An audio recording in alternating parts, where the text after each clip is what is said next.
Here we are again. Good to see you. Good to be together. um, Today, I wanted to tell you about a class I've been teaching. It's a 5-week class. It's got 2 more weeks left, and it's called The Journey from Easter to Pentecost. This class has severe restrictions on it. You've got to be at least 75 years old before I let you in the classroom. I card people, I make sure that their driver's license certifies that they're 75 or over. And we had a fabulous time on the first day. Easter is what? Oh, it's about the resurrection. What's the resurrection? Well, Jesus had said, I am the resurrection and the life. Wow. And what could that possibly mean? Now, Jesus was, the human Jesus was walking the earth at that point. He hadn't been resurrected. So what's this I am? The thought was that resurrection in its heart is not just a fact that happens after you die.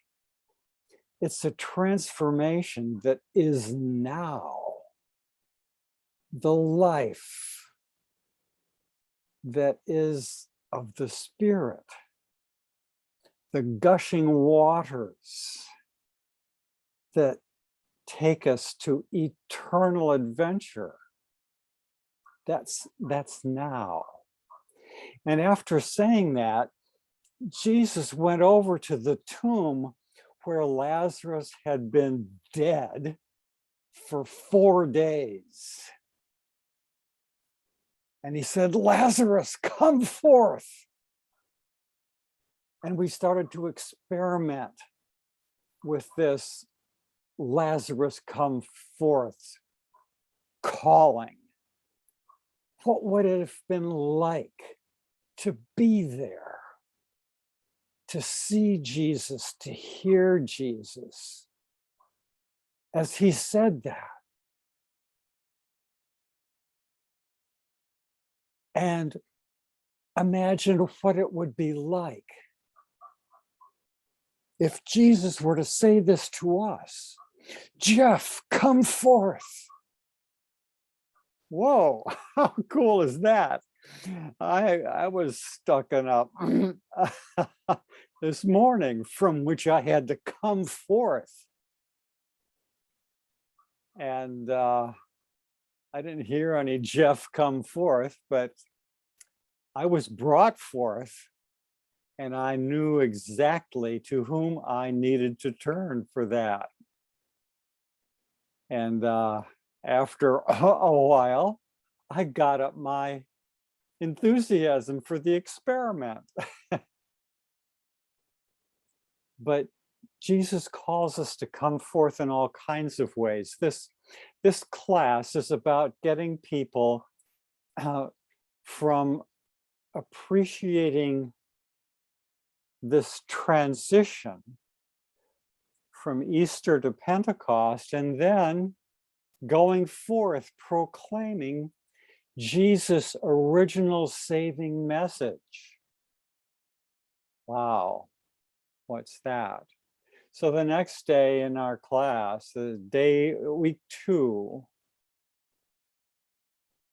we explored the many-sided gospel of Jesus. And I'm not going to go into it today, but it's predictably different because Jesus didn't go around proclaiming the kingdom of heaven by saying, faith in the risen Christ is your key to salvation. His message was different. It was a father-centered message. And it had, the kingdom of heaven is coming. The kingdom of heaven is now. the kingdom of heaven is within you.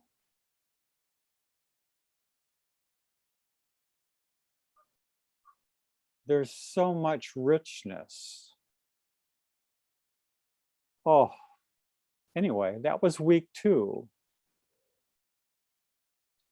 And then week 3, I can't even remember at the moment, except I had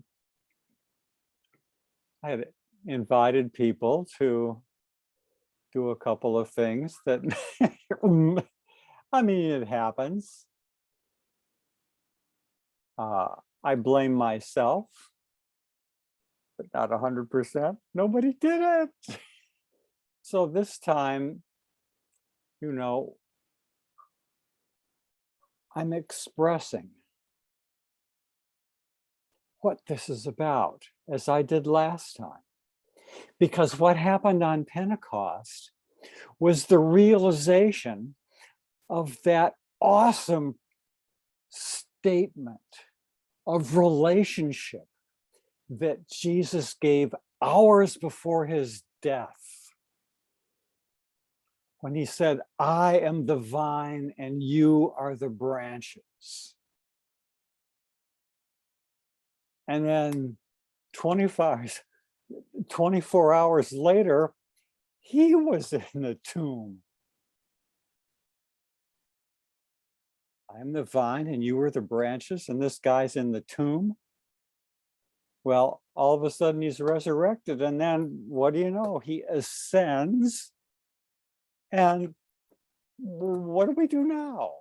But Pentecost was when Jesus, Spirit of Truth, the Comforter, also known as the Holy Spirit, was poured out upon all humankind. And that was the day when the circuits were opened. And ever since then, the vine, the life in the vine that resurrects us now, the life in the vine flows into the branches that we may be fruitful. Oh, one life sourced in the vine. Yes, originating in the Father and flowing into us and through us. Well, that's the journey from Easter to Pentecost as I tell the story. So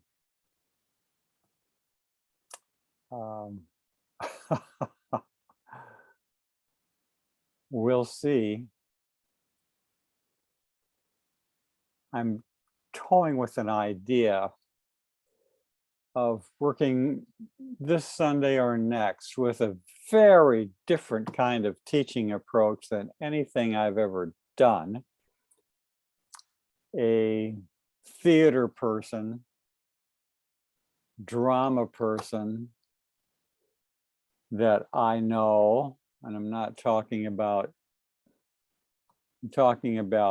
theater drama, not ordinary colloquial immature storms being expressed in the emotions of the mind. But the idea is to think, if this were to be the case, then, and I'm toying with the idea of the then being, then I could activate and start fulfilling the assignment that I had given last week. Oh, what a naive creature I was to ask these people to begin going out and in whatever creative, small approach kind of ways to begin sharing the truths of Jesus' original saving gospel of the fatherhood of God and the brotherhood of man, and loving God supremely and the neighbor as oneself, and being merciful as God is merciful, and forgiving the way Jesus did, and reconciling with your neighbor when you've done something horrible, and serving, treating others the way you want to be treated, all the way from being considerate of other people's feelings to Jesus saying, love one another as I have loved you. No one has greater love than to lay down his life for his friends. That's the kind of teaching that I gather, that I call the original message. Anyway, the idea is to say if, then, or the then has something to do with evangelism, and people write down, if this were to happen, then this is what I could do in evangelism. And then you, anyway, put these ifs and then write down the thens. And then I may have another story to tell in a week or two after I've worked on my friend's idea, massaged it into what I feel I can do authentically and am willing to experiment with. So today I wish you your journey from Easter to Pentecost, that you may experience that life flowing from the universal Father through the eternal Son, who walked this earth 2,000 years ago and invited us to follow. Good day.